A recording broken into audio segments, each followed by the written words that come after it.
क्यों? देखो, पीड़ा चित्त में होना और वही पीड़ा मुख पे आ जाना ये एक सामान्य विरह है, पर पीड़ा चित्त में होना और मुख पे ना आने देना ये एक विशेष विरह है जो श्री कृष्ण का है। द्वारिका लीला में श्री ठाकुर जी नित्य एक ही करवट से सोते हैं। एक दिन रुक्मणी जी ने कहा कि नाथ, आप करवट क्यों नहीं लेते? मैंने बहुत दिनों से देखा है आप एक ही करवट से सोते हो। आप रात में जिस तरफ मुख करके सोते सुबह भी वहीं पाते हो। कोई पीड़ा है? आप कभी सीधे नहीं होते, कभी उस तरफ मुख नहीं करते, क्यों? ठाकुर जी कहते हैं, रुक्मणी, उस तरफ वृंदावन है। द्वारिका से 1500 किलोमीटर दूर है वृंदावन आज की डेट में। और जिस द्वारिका में ठाकुर जी रहते थे वो तो समुद्र में थी, और 2000 किलोमीटर मान लो। ठाकुर जी उस दिशा में चलते नहीं है, उस दिशा की ओर खड़े नहीं होते ज्यादा देर तक जिस दिशा में वृंदावन है। कितना विरह, कितनी याद आती है ठाकुर जी को वृंदावन की। द्वारिका में उन सब दिशाओं में पर्दे पड़े हैं जिन दिशा में वृंदावन है। ठाकुर जी नहीं जाते, सह लेते हैं। आज सुबह सुबह ठाकुर जी यशोदा मैया से पहले उठ गए और उठ के स्वयं ही स्नान कर लिया। क्यों? क्योंकि अब मैया के ज्यादा स्नेह को मैं आस्वादन करूंगा तो मैं जा नहीं पाऊंगा। मैया उठी, आज आश्चर्यचकित है गई, बोले लाला तू नहा लियो? ठाकुर जी बोले हाँ मैया।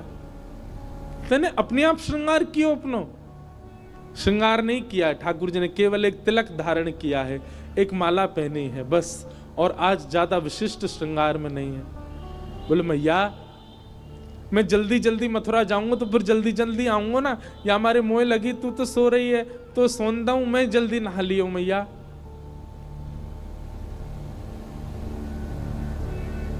यशोदा मैया थोड़ी सी विचलित तो हुई आज तक ऐसा नहीं हुआ था। ठाकुर जी ने मन में विचार किया, अक्रूर जी से जाके कहा अभी ब्रह्म मुहूर्त है, सुबह की बेला है, सब ब्रजवासी अभी सो रहे होंगे। मैया यशोदा नंद बाबा उठ जाएं, केवल इनको प्रणाम करके हम चलें मथुरा की ओर। अक्रूर जी महाराज बोले जी भगवान। जैसे ही जाकर के द्वार खोला ठाकुर जी ने, असंख्य गोपियां, असंख्य ग्वाल, सब ब्रजवासी, गैया सब खड़े हैं वहीं पर। और द्वार खुलते ही किसी के मुख से स्वर नहीं निकल रहा, पर नेत्रों से आंसू गिर रहे हैं। ठाकुर जी कह रहे हैं अरे तुम सब रे सोए ना, तुम सब गए ना? अरे भैया इतना उदास काय को है रहे हो, इतना रुदन काय को कर रहे हो? मैं आ जाऊंगा ना, परसों आ जाऊंगा ना मैं।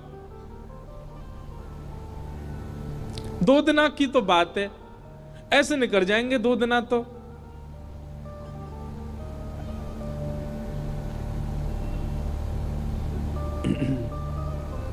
देखे बिन कान्हा जब मन नाही माना, इन आंखों से आज हमने ब्रह्म पहचाना।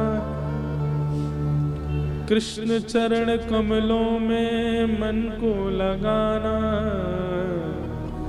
इन गोपियों का ताना ये उल्हाना, दर्शन का बहाना है। गोपियां बहाने बना बना करके आती हैं।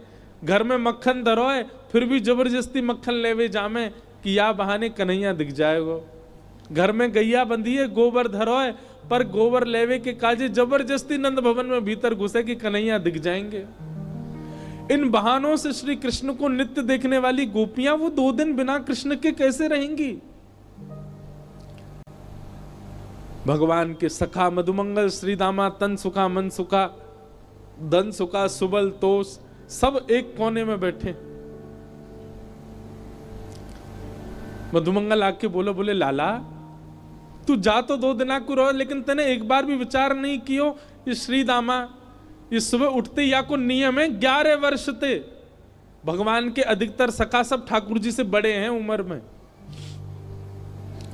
हमारा नियम है 11 वर्ष थे। हम रोज सवेरे उठ करके आंख बंद करके पहले नंद भवन आमे, सबसे पहले 13 मुखमंडल देखें, वाके बाद जलपान करें लाला। तो देखे बगैर हमारे जल हलकते नीचे ना उतरे। और तू 2 दिना के काजे हमें छोड़ के जा रहा हो, हम कैसे जीवित रहेंगे? ठाकुर जी स्तब्ध हो रहे हैं, मौन हो रहे हैं, कहां समझाएं, अब शब्द नहीं है ठाकुर जी के पास। भगवान किशोरी जी के पास गए, चरणों में प्रणाम किया। राधे राधे, ये स्तुति ठाकुर जी ने ही गाई है, आज भी बरसाने में गाते हैं सब। ठाकुर जी गा रहे हैं राधे राधे करुणामयी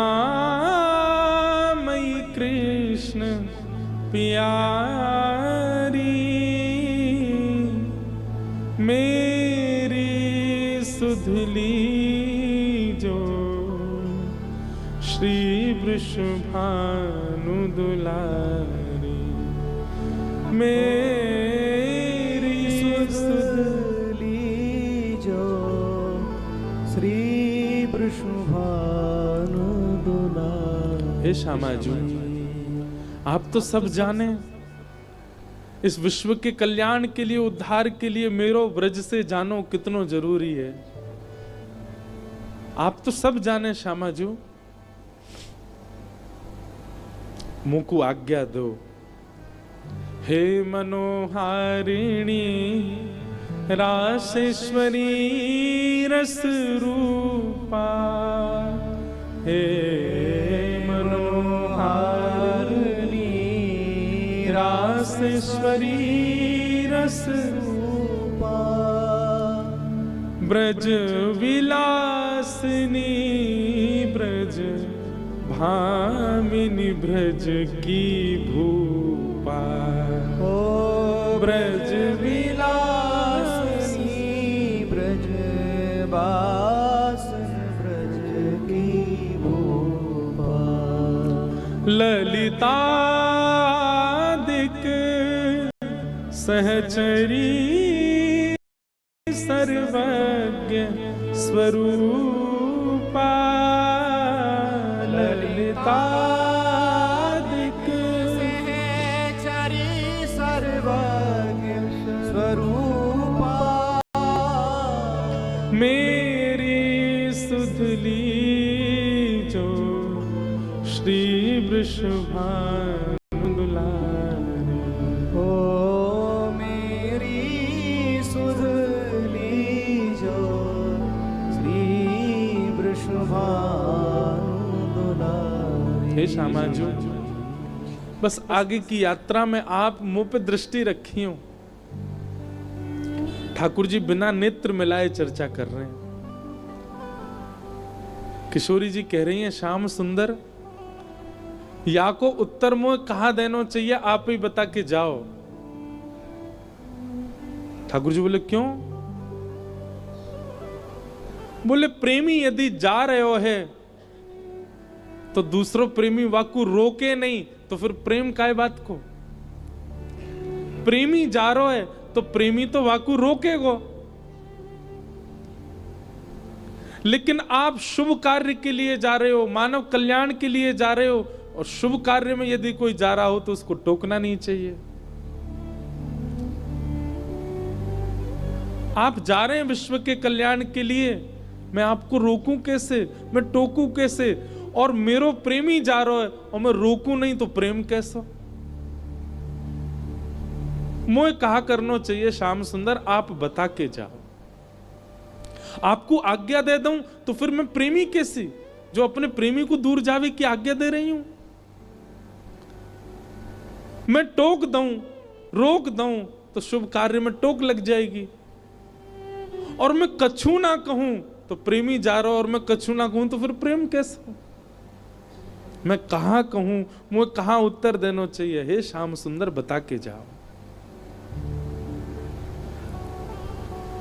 ठाकुर जी कुछ नहीं बोले, बस चरणों की ओर देखते रहे किशोरी जी की, और रथ में विराजमान हो गए। निर्वाक हैं, निरुत्तर हैं, निरशब्द हैं।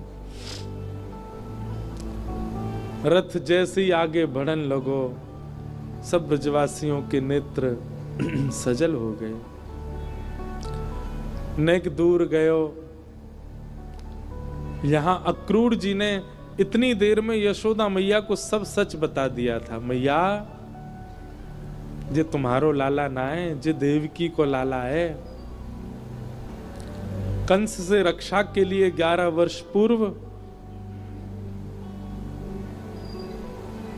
वसुदेव जी इस बालक को लेकर के आपके पास आ गए थे और आपकी बालिका ले जाकर के कंस को दी थी, जो कि अष्टभुजी देवी बन गई थी। अब जे लाला अपनी जन्मदात्री मैया के पास जा रहा हो, मैया है सके कि अब लौट के नहीं आवे। आप कृपा करो। अक्रूर जी को नहीं बताना चाहिए था यशोदा मैया को, पर उन्होंने बता दिया। मैया को तो रक्त ठंडो पड़ गयो, पैर के नीचे से जमीन खिसक गई।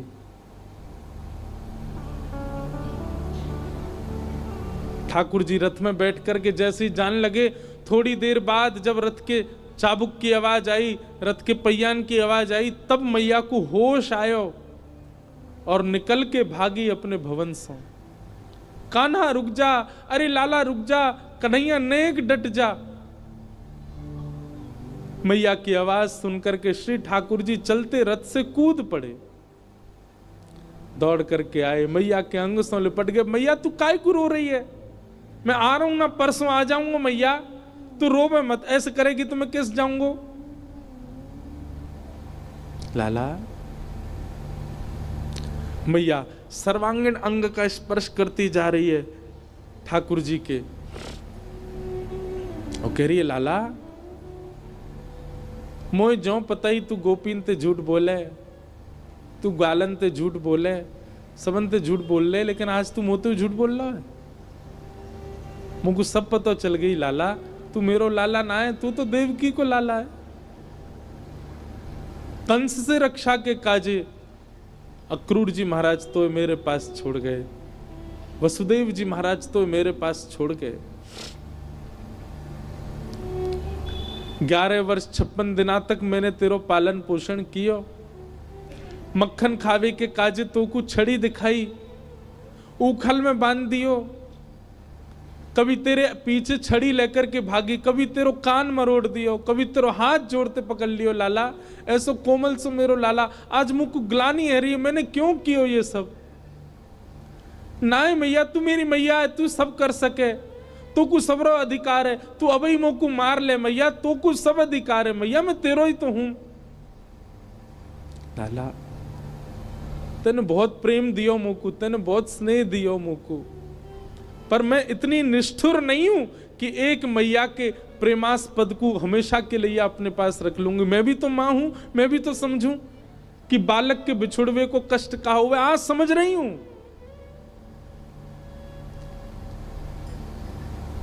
मैंने तो फिर भी तेरो संपूर्ण बालपन देखो, पर जाने तो जन्म दियो वह देवकी मैया ने तो पूरा जीवन कारागृह में निकाल दियो।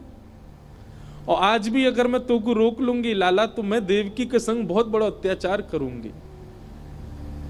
वैसे तो में मेरे प्राण बसे, है सके कि तू यहां तक गयो और शायद है सके कि मैं जीवित हूं नए बच्चू लाला, लेकिन अब समय देवकी को प्रसन्न करवे को है। तू जा, मुझको एक वचन दे के जा लाला, तू देवकी को नहीं बताइयो मैंने तेरो हाथ पकड़ो, कान मरोड़े, तो को उखलते बांधो।